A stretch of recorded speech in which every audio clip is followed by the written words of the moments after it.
우리 신앙의 경전, 성경은 구약, 신약으로 이루어져 있습니다. 구약 37권, 신약 26권 합쳐서 66권으로 신구약 성경을 이룹니다. 구약은 옛 언약이란 말을 줄임말이고 신약은 새 언약이란 말을 줄임말입니다. 우리들의 신앙은 글자 그대로 언약 신앙입니다. 이 언약 신앙이 특별히 개혁교회, 그 중에서도 장로교회의 신앙의 기본 틀을 이룹니다. 언약 신앙이 우리들의 신앙의 기초를 이루고 있는 중요한 신앙입니다. 이 언약 신앙이란 말에 대하여, 언약에 대하여 예수님께서 마지막 식탁인 오늘 본문 말씀 마태복음 26장에서 읽어 주십니다. 26절 읽겠습니다. 그들이 먹을 때 예수께서 떡을 가지사 축복하시고 떼어 제자들에게 주시며 이르시되 받아서 먹으라, 이것은 내 몸이니라 하시고, 너무나 잘 아는 본문이기 때문에 설명이 필요 없습니다. 마지막 식탁에서 사랑하는 12제자들 앉은 자리에서 떡을 떼주시면서 이건 내 몸이다 낱낱이 떼주셨습니다. 27절 말씀, 또 잔을 가지사 감사 기도하시고 그들에게 주시며 이르시되 너희가 다 이것을 마시라. 28절 말씀 우리 한번 같이 읽겠습니다. 이것은 죄사함을 얻게 하려고 많은 사람을 위하여 흘리는 바 나의 피 곧 언약의 피니라. 죄사함을 얻게 하는 나의 피, 언약의 피라고 말씀하셨습니다. 하나님과 자기 백성 우리들 사이에 영적인 말씀으로 된 계약입니다. 말씀의 약속입니다. 말씀의 계약입니다. 우리는 신실하게 하나님의 법도를 지키고 하나님은 우리를 자기 자녀로서 늘 붙들어 구원의 길로 인도하시는 이 언약의 신앙입니다. 그래서 예수님께서 마지막 식탁에서 잔을 돌리시면서 이것은 죄사함을 얻게 하려고 만인을 위하여 흘리는 바 나의 피 곧 언약의 피다, 이렇게 일러주셨습니다. 이 언약에는 행위 언약과 은혜 언약 둘로 우리가 구분을 합니다. 행위 언약은 구약을 바탕으로 율법적인 전통에서 행위 언약입니다. 은혜 언약은 바로 이 땅에 오신 하나님 그리스도께서 우리를 위해 열어놓으신 구원의 길, 구원의 은혜 언약입니다. 대표적인 절수 한 구절씩을 찾아보겠습니다. 창세기 2장 16절, 17절 우리 찾겠습니다. 창세기 2장 16절, 17절이 행위 언약의 대표적인 경우가 됩니다. 우리 천천히 찾습니다. 창세기 2장 16절, 17절. 이 언약 신앙 혹은 언약 사상을 둘로 나누어서 구약적인 율법적인 전통에서 행위 언약, 또 신약적인 복음의 전통에서 은혜 언약, 그렇게 구분해서 생각을 합니다. 2장 16절, 여호와 하나님이 그 사람에게 명하여 이르시되 동산 각종 나무의 열매는 너가 임의로 먹되 에덴 동산의 각종 나무를 마음껏 먹되. 17절 말씀, 선악을 알게 하는 나무의 열매는 먹지 말라. 너가 먹는 날에는 반드시 죽으리라. 이게 행위 언약입니다. 하나님께서 명한 법, 그걸 지키면 살고 깰 경우에는 죽음입니다. 행위 언약의 가장 대표적인 경우입니다. 은혜 언약은 전혀 차원이 다릅니다. 에베소서 2장 8절 9절 말씀이 대표적인 경우입니다. 우리 에베소서 2장 8절 9절 이런 부분의 말씀은 우리 성도님들이 다 암송할 필요가 있는 내용입니다.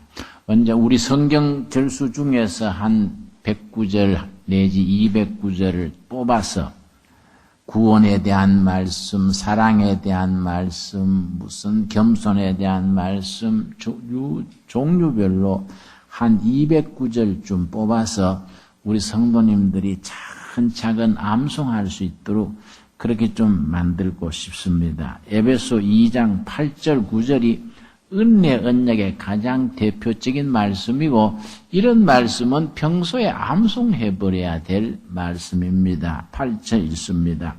너희는 그 은혜에 의하여 그 다음 뭐라 그랬습니까? 예, 믿음으로 말미암아 구원을 얻었나니 우리가 무슨 공로로 공적이 있어서 어떤 무슨 업적이 있어서 구원받는 것이 아니라 은혜에 의하여 믿음으로 말미암아 구원을 받게 되는 이것은 너희에게서 난 것이 아니요 하나님의 선물이라 그랬습니다. 다시 말씀드려서 우리가 공적, 업적 뭐 이런 걸 가지고 구원에 이르는 것이 아니라 은혜로 믿음으로 말미암아 구원을 받게 되는 선물입니다. 하나님이 주시는 선물입니다. 9절 말씀 행위에서 난 것이 아니니 이는 누구든지 자랑하지 못하게 함이라. 우리 에베소 2장 8절 9절을 자꾸 읽어서 암송하는 의미에서 8절과 9절을 한번 같이 읽겠습니다. 너희는 그 은혜에 의하여 믿음으로 말미암아 구원을 받았으니 이것은 너희에게서 난 것이 아니요 하나님의 선물이라. 행위에서 난 것이 아니니 이는 누구든지 자랑하지 못하게 함이라. 여러분 구약적인 전통에서는 4가지 언약이 나옵니다. 그걸 구약의 4대 언약이라고 말합니다. 성경에서 언약이란 말이 맨 처음 등장하는 말이 노아와 하나님 사이에 맺어진 언약입니다. 이걸 노아 언약이라 그럽니다. 창세기 9장 9절 우리 한번 찾겠습니다. 창세기 9장 9절에 보면은 하나님과 노아 사이에 맺어진 언약입니다. 이걸 노아 언약이라고 하는데 요즘 이 노아 언약이 대단히 아주 주목을 받는 본문입니다. 옛날에는 지난 500년 동안 16세기 종교개혁 운동이 일어난 이래로 출애굽기를 중심으로 한 구원신학이 신학의 주류랬는데 최근 들어서 21세기 들어오면서 신학의 중심 주류가 출애굽기에서 창세기로 출애굽기의 구원신학에서 창세기의 환경신학, 생태신학 혹은 창조신학 또 좀 다른 표현으로 여성신학으로 신학의 주류 메인스트림이 바뀌어져 가고 있습니다. 그렇게 창조신학, 생태신학의 가장 핵심 구절 중에 하나가 창세기 9장 9절의 이 본문 말씀입니다. 하나님께서 노아와 그 가족들과 후손들 사이에 맺은 언약이 창조신학, 환경신학의 중심되는 말씀으로 등장을 합니다. 9절 말씀 내가 내 언약을 너희와 너희 후손과 너희와 함께한 모든 생물 곧 너희와 함께한 새와 가축과 땅의 모든 생물에게 세우리니 여기 주목할 분야는 딴 게 아니고 하나님께서 노아 그 가족들만 언약을 맺은 게 아니고 날짐승, 물고기, 들짐승 모든 생명 가진 모든 것들과 같이 언약을 맺었습니다. 대단히 주목할 사항입니다. 그래서 생태신학, 환경을 지키는 하나님의 창조 질서를 지켜나가는 모든 분야가 이 시대의 화두로 이 시대의 신학의 하나의 방향으로 이렇게 21세기 들어서 등장을 하고 있습니다. 그런 점에서 창세기 이 9장 10절의 말씀이 대단히 중요합니다. 우리 한번 10절 같이 읽겠습니다. 너희와 함께한 모든 생물 곧 너희와 함께한 새와 가축과 땅의 모든 생물에게 세우리니 방주에서 나온 모든 것 곧 땅의 모든 짐승의 깸이라. 그래서 여러분, 풀 한 포기, 곤충 한 마리, 지렁이 한 마리에도 하나님과의 언약 관계입니다. 소중히 생각해야 됩니다. 생명을 존중하는 신앙 대단히 중요합니다. 불교에서는 이 생명 존중 신앙이 생활화돼 가지고 개미 한 마리도 뭐 허투루게 죽이지를 않습니다. 그리고 스님들은 다 채식을 하지요. 동물들을 존중하는 의미에서 채식을 합니다.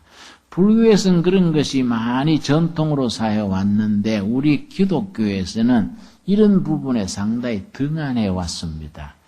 그런 점에서 이 21세기 들면서 세계 교회가 함께 새로운 신학으로 발전시켜가고 있는 창조신학, 환경신학, 생명신학 대단히 중요합니다.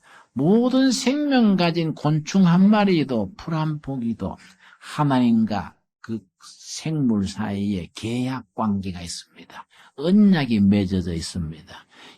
그 모든 생물은 하나님의 창조 질서에 순응을 하고 하나님 모든 생명을 지키시고 번성을 누리도록 축복하시는 겁니다.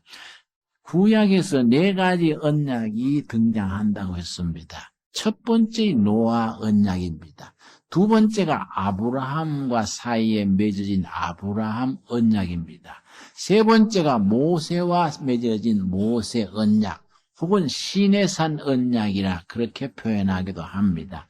네 번째는 다윗 언약입니다. 자, 그러면 두 번째 아브라함 언약에 대해서 창세기 17장에 있습니다. 창세기 17장 2절입니다. 우리 천천히 같이 찾겠습니다.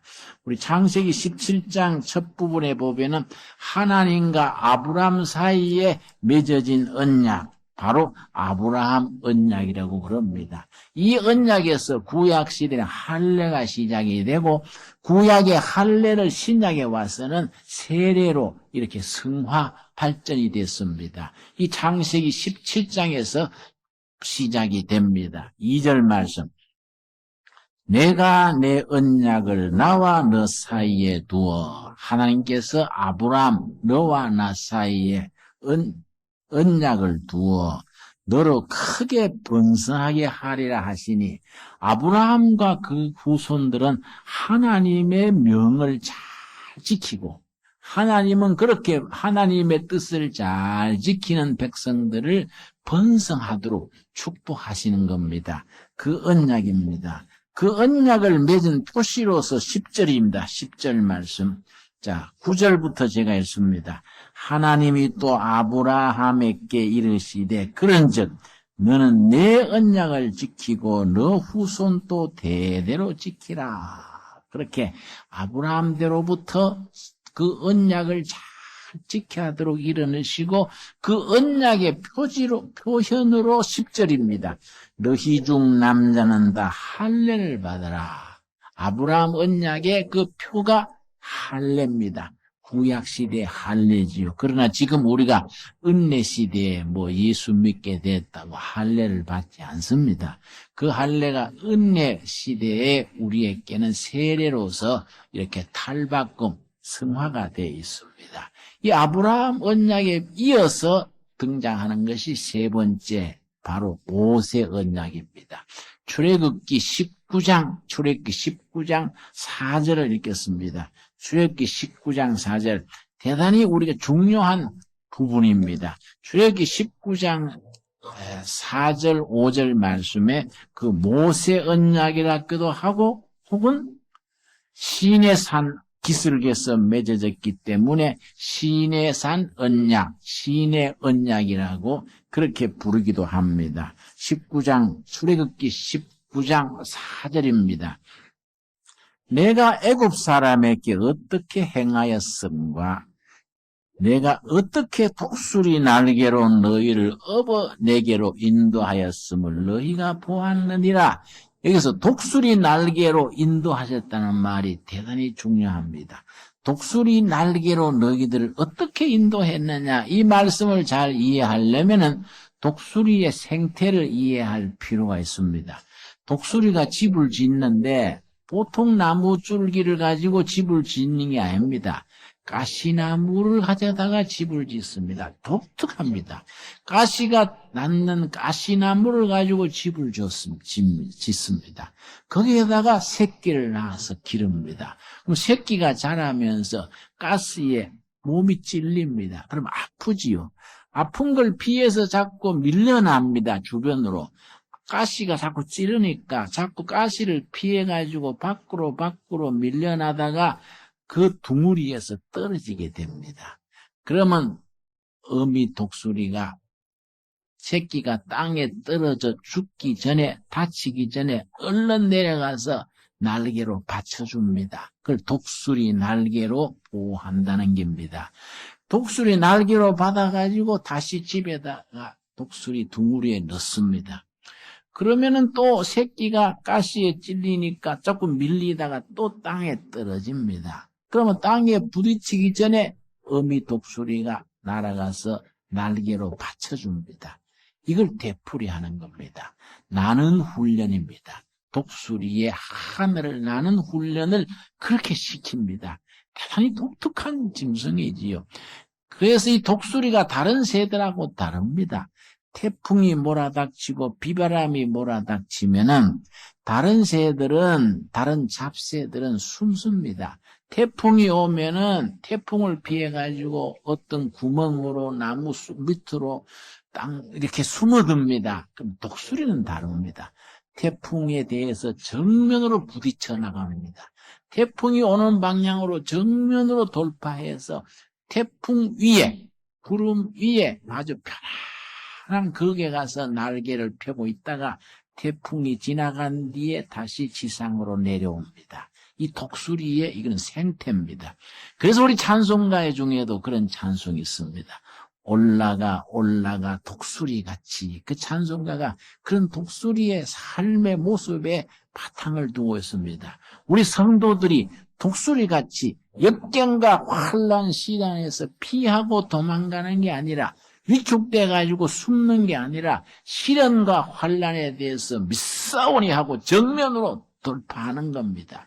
그래가지고 그 시련을 극복해서 시련 위에 임하는 하나님의 평강의 손길, 그걸 누리는 그런 모습들, 바로 이 출애굽기 19장 4절에 내가 너희를 어떻게 애굽 종살이에서 인도했느냐, 독수리 날개로 너희들을 인도하지 않았느냐, 그걸 너희가 보고 체험하고 누리지 않았느냐, 그런 말씀입니다. 그 다음 5절 말씀에 모세 언약이 거기에 나옵니다. 5절 말씀 우리 한번 같이 읽겠습니다. 세계가 다 내게 속하였나니 너희가 내 말을 잘 듣고 내 약속을 지키면 너희는 모든 민족 중에서 내 소유가 되겠고, 하나님과 이스라엘 사이에 맺어진 언약, 모세 언약을 그 잘 지키면 하나님은 그들을 자기 백성으로 내 소유가 되게 하겠고, 6절입니다. 너희가 내게 대하여 제사장 나라가 되며 거룩한 백성이 되리라. 세 가지입니다. 하나님의 소유, 제사장 나라, 거룩한 백성 약속하시는 겁니다. 너희들은 내 법을 잘 지켜라. 나는 너희들을 내 소유가 되게 하고 제사장 나라가 되게 하고 거룩한 백성이 되게 해주겠다.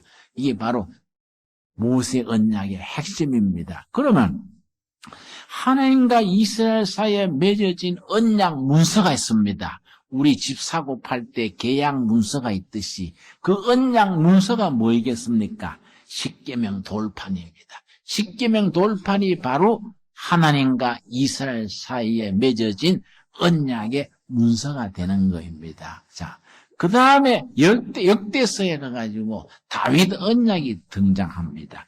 하나님께서 이스라엘 백성을 다윗 왕과 그걸 잘 번성하게 지켜주신다. 영원히 망하지 않는 나라로 그 왕권을 지켜주신다.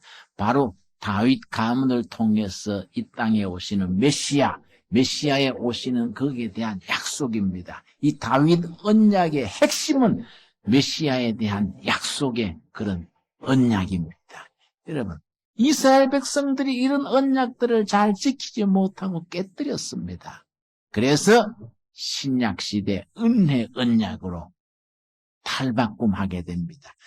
구약과 신약 사이에 옛 언약과 새 언약의 다리를 놔주는 아주 중요한 구절이 있습니다. 구약과 신약을 연결시켜주는 고리와 같은 구절입니다. 이거는 예레미야 31장 31절입니다. 대단히 중요한 구절이지요. 이런 구절들은 성경 전체를 이해하는데 필수적인 구절이 됩니다. 평소에 우리가 성경 말씀을 읽고 설교를 듣고 할 때 너무 그렇게 일상적인 것만 듣고 성경 말씀에 좀 줄거리 깊이 들어가지 못하는 그런 약점이 있습니다. 이런 말씀들은 우리가 성경을 보다 깊이 이해하는 데 있어서 대단히 요긴한 구절이 됩니다. 예레미야서 31장 31절입니다. 1102페이지. 1102페이지 예레미야 31장 31절. 여호와의 말씀이니라. 보라, 날이 이르리니 내가 이스라엘 집과 유다 집에 뭐라 그랬습니까? 새 언약을 맺으리라. 옛 언약, 구약의 시대 그 효력이 정지되고, 옛 언약, 아까 구약의 네 4대 언약 말씀드렸지요? 첫째 누구 언약입니까? 노아 언약입니다. 두 번째 무슨 언약입니까? 아브라함 언약입니다. 세 번째 무슨 언약입니까? 모세 언약입니다. 네 번째는 누굽니까? 다윗 언약. 이런 구약이 효력을 상실했습니다. 왜냐? 이스라엘 백성들이 하나님의 법을 깨뜨리고 불순종했기 때문에 그 옛 언약은 다 효력을 상실하고 하나님이 새로운 언약, 복음입니다. 복음, 은혜 언약을 하나님이 베푸셨습니다. 그래서 보라, 날이 이르면 내가 새 언약을 세우겠다. 32절입니다. 이 언약은 새 언약을 말합니다. 이 언약은 내가 그들의 조상들의 손을 잡고 애굽 땅에서 인도하여 내던 날에 맺은 것, 바로 구약을 말합니다. 옛 언약, 모세 언약, 그 언약과 같지 아니할 것은 옛 언약과 새 언약이 다르다는 겁니다. 구약과 신약이 다른 겁니다. 모세 율법과 예수님의 복음이 차원이 다를 수밖에 없습니다. 아니할 것은 내가 그들의 남편이 되었어도 그들이 내 언약을 깨뜨렸음이라. 여호와의 말씀이니라. 여러분, 하나님은 남편, 이스라엘은 아내입니다. 또 신약에 와서 예수님은 남편, 교회는 아내입니다. 우리도 마찬가지입니다. 하나님과 이스라엘이 남편과 아내 언약 관계이듯이 예수님이 우리 남편이시고 우리가 다 예수님의 신부입니다. 언약 관계에 있는 겁니다. 그래서 결혼이 왜 중요하냐?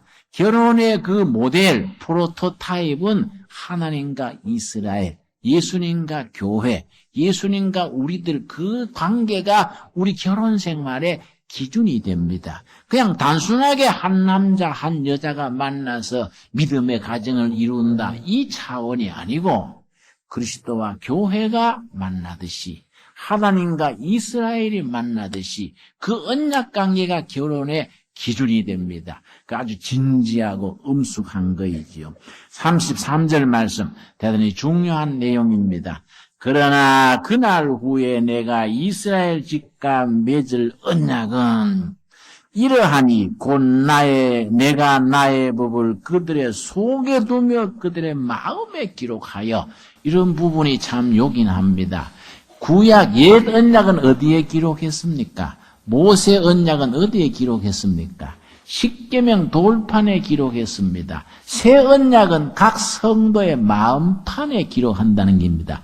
마음판에 뭘로 기록합니까? 성령의 인치심으로, 성령의 신앙 고백으로, 성령께서 우리 마음의 신앙 고백으로 새 언약을 기록하는 겁니다. 그래서 우리가 신앙 고백이 우리 마음에 기록된 새 언약의 증거입니다. 새 언약의 증거인 신앙 고백의 공교회 기준이 뭡니까? 사도신경이 되는 겁니다. 자, 그들이 마음에 기록하여 나는 그들의 하나님이 되고 그들은 내 백성이 될 것이라. 여호와의 말씀이니라. 자, 그 다음 34절이 결론입니다. 어떤 결론이냐? 새 언약의 마음판에 성령께서 기록한 새 언약의 요점, 골자가 뭐냐? 골자. 곧 딱 한마디로 간추려서 말씀해 주십니다. 34절입니다. 그들이 다시는 각기 이웃과 형제를 가르쳐 이르기를 너는 여호와를 알라 하지 아니하리니 이는 작은 자로부터 큰 자까지 다 나를 알기 때문이라. 하나님에 대한 인식의 보편성입니다. 하나님에 대한 신앙 고백의 일반화입니다. 설명 안 해도, 되풀이 안 해도 다 살아계신 하나님, 거룩하신 하나님을 마음에 모시고 알게 된다는 겁니다. 내가 그들의 악행을 사하고, 그 다음이 중요하지요. 다시는 그 죄를 기억하지 아니하리라. 여호와의 말씀이니라. 죄와 허물의 용서, 속죄의 복음입니다. 속죄의 복음. 허물과 죄, 잘못 살았던 것, 잘못 행동했던 것, 잘못 생각했던 것, 잘못된 인간관계 다 예수님 안에서 없던 것으로 죄와 허물을 다시 기억도 하지 아니하리라. 새 언약의 중심입니다. 그래서 속죄의 복음, 용서의 복음, 화해의 복음 여러 가지로 표현을 하게 됩니다. 이런 신약과 구약의 연결짓는 기초를 거쳐서 바로 오늘 본문 말씀 마태복음 26장 28절에 예수님이 새 언약을 이루시는 큰 사역을 이루신 겁니다. 마태복음 26장 28절 우리 읽었던 본문 말씀 다시 우리가 되풀이 하겠습니다. 28절 말씀. 이것은 죄 사함을 얻게 하려고 많은 사람을 위하여 흘리는 바 뭐라 그랬습니까? 나의 피 곧 언약의 피니라. 그 새 언약을 예수님이 성취하셨다는 겁니다. 이루셨다는 겁니다.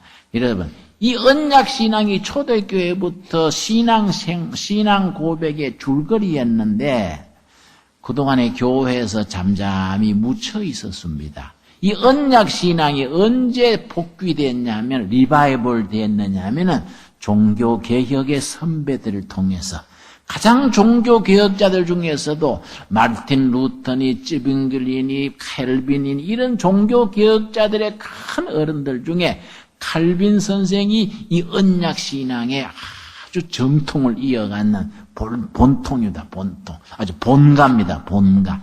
칼빈 신앙이 언약 신앙의 아주 핵심을 이룹니다. 지금 지난달이 이달이 칼빈 선생 500주년입니다. 500주년. 칼빈 선생 탄생 500주년을 세계적으로 기념 행사를 열곤 했습니다. 한국교회에서도 칼빈 선생 500주년 기념 그런 행사를 하고 했습니다만 칼빈 신앙의 핵심의 이 언약 신앙이 자리를 잡고 있습니다. 그렇다 보니까 칼빈은 장로교의 원조격이란 말이에요. 그러니까 장로교회는 언약 신앙에 바탕을 두고 있습니다. 이 칼빈 선생의 언약 신앙이 영국으로 들어가서 영국의 퓨리타니즘, 청교도 신앙을 일으켰습니다. 이 청교도 신앙 장로교회 칼빈 선생이 바탕을 이룹니다.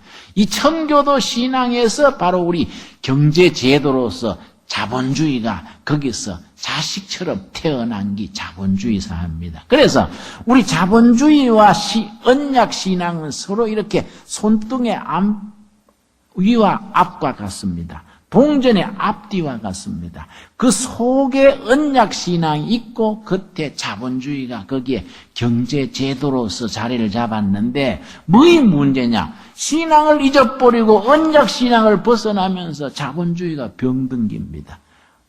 자기 어머니 아버지를 부인해버린 자식이 병든 자식이듯이 자본주의가 언약 신앙의 그 절제, 겸손, 인내, 절약 이런 정신을 잊어버리고 나면은 여러분, 미국을 중심으로 한 경제 위기가 왜 생겼습니까? 미국을 건국한 사람들은 청교도 후예들입니다. 특별히 장로교 신자들이 미국 건국의 기초적인 인물들입니다. 조지 워싱턴, 해밀턴, 제퍼슨, 벤자민 프랭클린 전부 장로교 신자들입니다. 여러분, 조지 워싱턴 미국 초대 대통령이 장로입니다. 해밀턴, 제퍼슨 다 장로교, 청교도들이고 장로교 신자들입니다. 그들은 언약 신앙의 기초 위에서 새로운 국가를 세우겠다. 그걸 국가 언약이라고 그럽니다. 건강한 사회를 이루겠다. 사회 언약이라고 그럽니다. 경건하고 절제된 신앙과 정말 하나님의 은혜를 받드는 가정을 이루겠다. 정말 성경적인 경건한 신앙에서 가정을 이루겠다. 개인 언약이라 그럽니다. 서로 돕고 사는 복지사회, 정말 신뢰사회, 건강한 사회를 만들겠다. 사회 언약이라고 그럽니다. 말씀 위에서 새로운 국가를 세우겠다. 국가 언약입니다. 우리 둘이에서 늘 강조하는 한국을 성서 위에 국가 언약의 가장 대표적인 우리가 구호가 됩니다. 여러분, 경건과 절제 신앙 위에 가정을 이루겠다. 무슨 언약이라 그랬습니까? 개인 언약입니다. 정말 서로 돕고 사는 믿음 위에 건전한 사회를 이루겠다. 무슨 언약이라 그랬습니까? 사회 언약입니다. 성서 위에 세워지는 건강하고 강력한 국가를 이루겠다. 무슨 언약입니까? 국가 언약입니다. 이런 기초가 우리 언약신앙의 기초에 있습니다. 언약신앙은 개인의 절제와 경건을 기초로 하지만은 사회와 국가를 외면하는 그런 신앙과는 거리가 멉니다.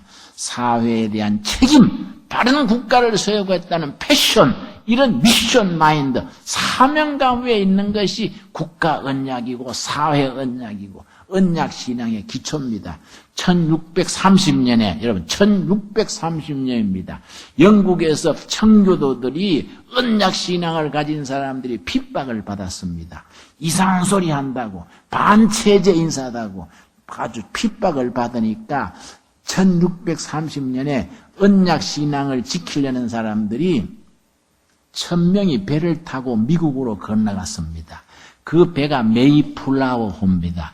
여러분, 내 방에 메이플라워 그네 앞에서 찍은 사진이 있습니다.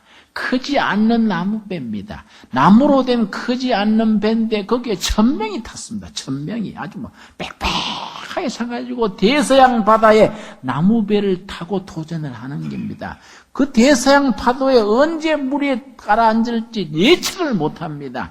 그때 순전히 언약 신앙을 지키기 위해서 새로운 나라, 새 신천지에 가서 새로운 국가 사회를 세우겠다. 사회 언약, 국가 언약의 비전을 가지고 대서양을 건넸던 사람들이 메이플라워에 탔던 사람들입니다.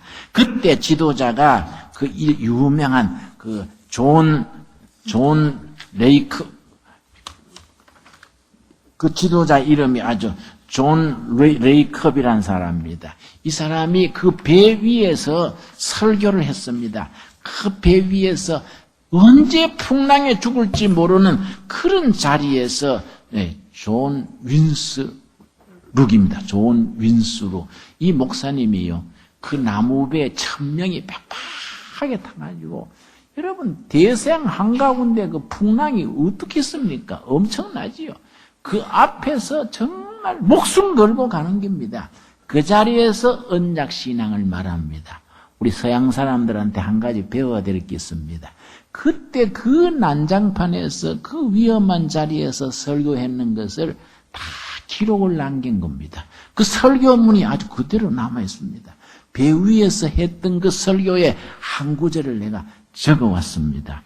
존 윈스룩 목사의 그 메이플라워호 배 위에서 설교입니다.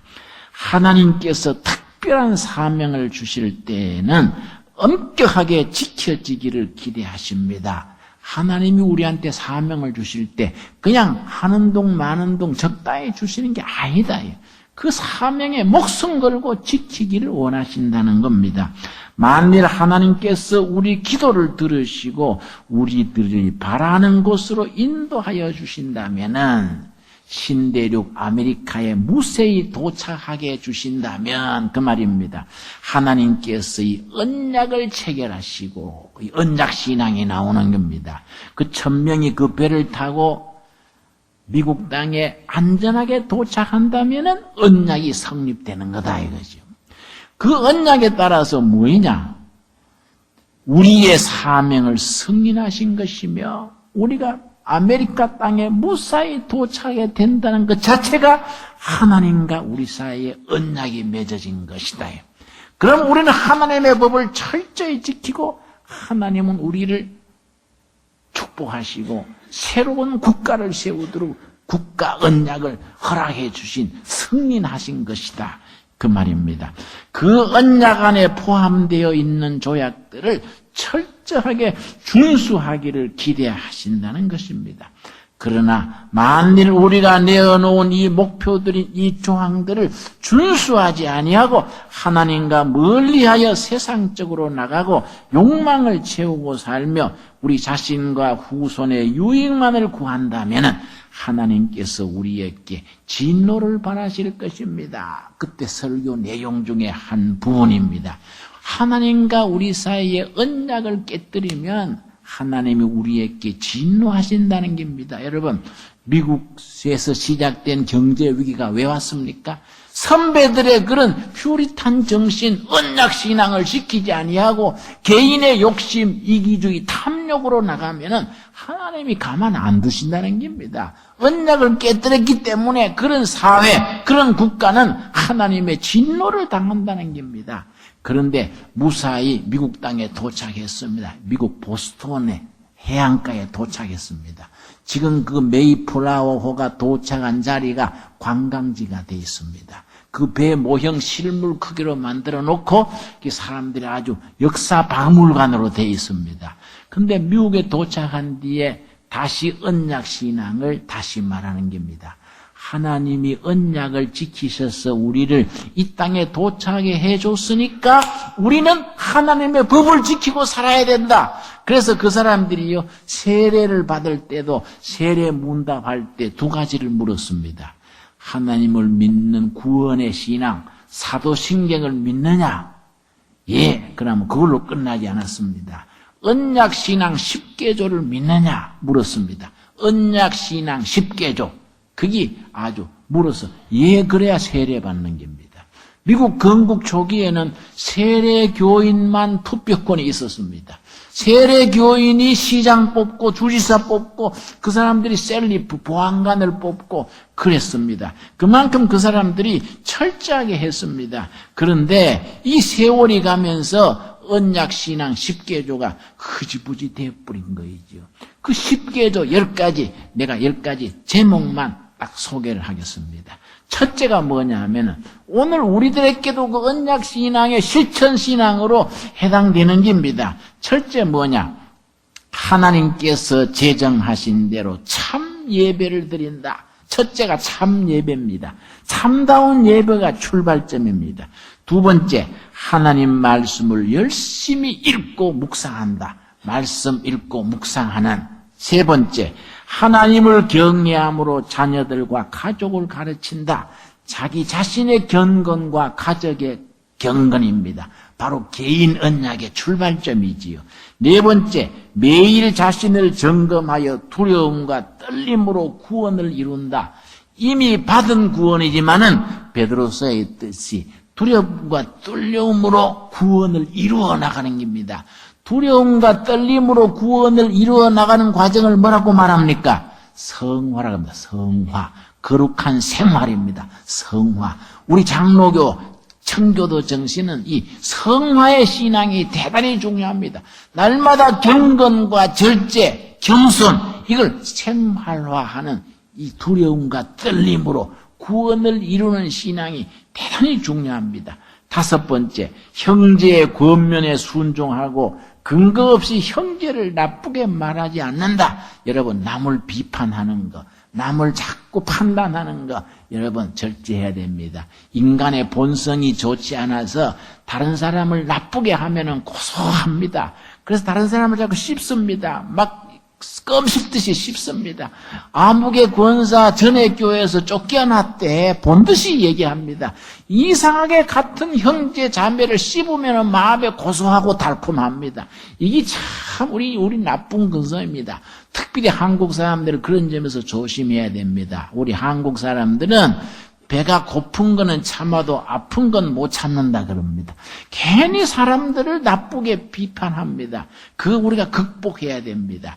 이 청교도들의 신앙 생활, 언약 신앙 10개조에 이게 들어가는 겁니다.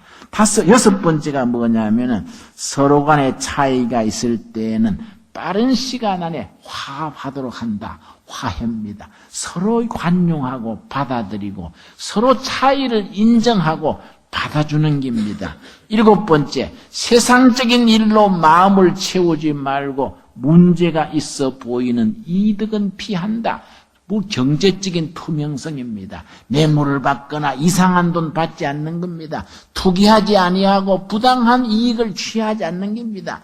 정정당당하게 정면으로 벌고 사업하고 세금 내고 11조 헌금 내고 이웃 돕고 이게 자본주의 정신의 질서인데 그 밑바닥에 언약신앙이 있습니다. 청교도들의 신앙이 그 기초에 있습니다. 이 언약신앙, 청교도의 신앙이 없이 자본주의는 병든 자본주의, 소위 말해서 천민자본주의로 타락하게 되는 겁니다. 여덟 번째, 교회에 열심히 봉사하여 안팎으로 복음을 전하는 일에 열심을 다한다. 교회 봉사와 전도 활동입니다. 우리 두레교회는 항상 강조하지요. 두레교회 가족이 되면은 한 사람이 한 가지 이상 교회 봉사를 합니다. 주차위원이다, 성가대 대원이다, 교사다, 무슨 예배위원이다. 한 사람이 한 가지 이상 반드시 봉사를 하게 되어 있습니다. 그리고 전도 활동에 기여하는 겁니다. 아홉 번째, 열 번째가 이웃에 대한 자선, 사랑의 실천입니다. 아홉 번째, 공경에 빠져 있거나 상처받은 형제를 위하여 기도하고 필요한 물질을 돕는다. 바로 이웃을 위한 중보기도, 자선, 베푸는 생활입니다. 오른손이 모르게 왼손이 하는 겁니다. 여러분, 있는 사람, 없는 사람을, 배운 사람은 못 배운 사람을, 건강한 사람은 병든 형제 자매를 돕는 일이 생활화돼야 됩니다. 이게 언약신앙의 기준입니다. 마지막으로 열 번째, 서로 격려하고 위로를 하며 책임을 진다. 책임사회죠. 책임사회. 한 사람이 불행하면 전체가 불행하다는 생각입니다. 한 사람이 고통을 당하면 전체가 고통을 당하는 겁니다. 두레교회 교인 중에 한 사람이 아파하면 두레교회 목사도 당연히 아파야 되고 교인 전체가 아파져야 되는 겁니다. 이게 책임입니다. 책임사회, 책임공동체입니다. 서로 격려하고 서로를 위하여 책임을 진다. 여러분, 우리가 언약신앙의 기초 위에서 참으로 책임을 지는 책임공동체, 언약공동체, 두레공동체를 함께 이루어 갈 수 있게 되기를 바랍니다. 우리 기도하겠습니다. 주님 은혜를 감사드립니다.